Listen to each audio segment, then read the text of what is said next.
mga ulama natin na kung minsan, subhanallah, sila ay parang ulan lang sa mundo. Na pagkatapos ng malakas na ulan, mawawalan na sila. Ha? Dito sa Pilipinas, nakamit ako ng ganoong tao. Hadith. Oo. Kaya, pag namabanggit ko yun,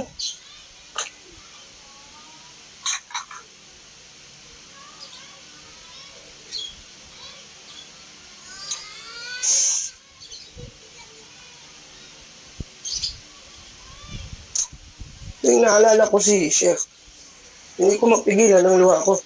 Kasi walang masala na nangyayari na hindi ko kinukonsulta sa kanya maliban na talagang pag siyang nagsalita, wala na magsasalitang iba. Rahimahullah ta'ala.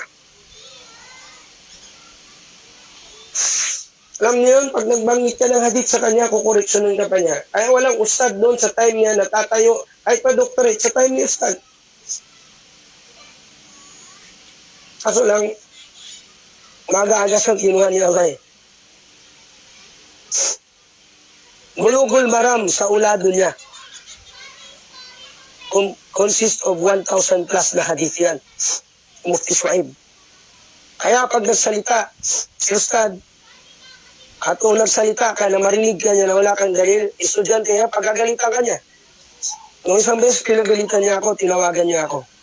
Sabi niya, may dumating na report sa akin. Sabi niya, pa-sweet-sweet pa, pero galit.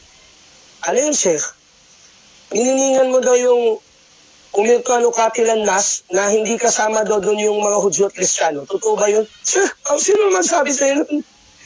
Pininig daw dyan sa channel ninyo, hindi ko na mabagitin ng channel. Ay, hindi po ako yung Sheikh, ay dapat, pigilan mo, kasi nandyan ka. Sabi niya sa pagmamahal yung ustad yun. Rahimahullah ta'ala. Nakakamiss ang mga ulama natin na tumatayo at nanindigan sa hak. Kasi sa tuwing may mga fitna, silang nagsasalita, at pag nagsalita sila, wala lang fitna.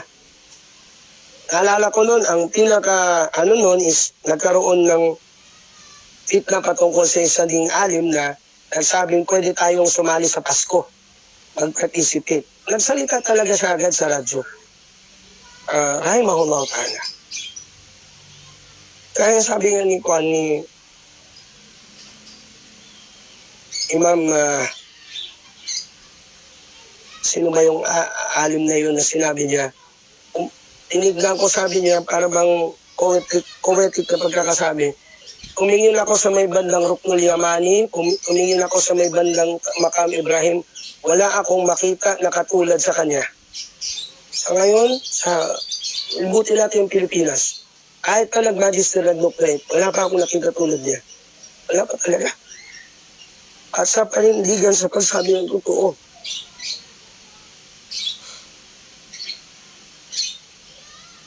Kung siguro magkakausap lang kami, for the last time, sabihin ko sa kanya na medyo nahihirapan na kami sa dawa. Totoo lang, ustad. Para kaming nawalan ng malaking rukon ng dawa sa kapag wala niya sa dawa sa Lafiya. Kaya sa nag-open ako ng program, ang tinig ng Salafia, inaalala ko parati siya. Siguro paano gagre-react si ustad kung ganito ang sasabihin ko o ganun. Maraming kampo yun sa akin kasi nung graduate ako, usapan namin, pupunta na ako, tutulungan ko siya magturo, lahat. Tapos sinabi niya, kung pupunta siya dito, pupunta siya. Sabi ganun. So pinaka-last na ko na palang punta yun, yung nagkasakit siya. Na yun na palang huli. At marami kaming napag-usapan, hindi masyadong mahaba kasi masyado na siyang kwan. Ang sa akin lang, minsan, may mga ulan o mga ambon sa lupang ito, sa mundong ito na dadaan katulad niya. Kapag mayroon kayong makita na katulad ng kanyang karika o manhaj, huwag niyo sayangin yung oras. Kasi kapag nawala yan, talagang manghihinayang kayo. Na, bakit hindi niyo in-spend yung oras sa kanya sa time na yun? Rahmatullah alayh. Nung namatay siya, lahat halos ng mga malalaking ulama sa Saudi, sa Iraq, nagpadala ng kaasiyan nila sa kanya, kilala nila siya. At tinatawag siyang mujaddid ng Salafiyya dito sa Pilipinas.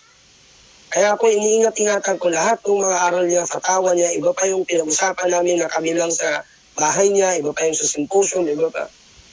Rahimahullah tabaraka wa ta'ala. Sana sa panahon, sa mga anak natin na darating, kung hindi man tayo, ay meron din katulad ni Shuaib Abidin na lalabas. Allah.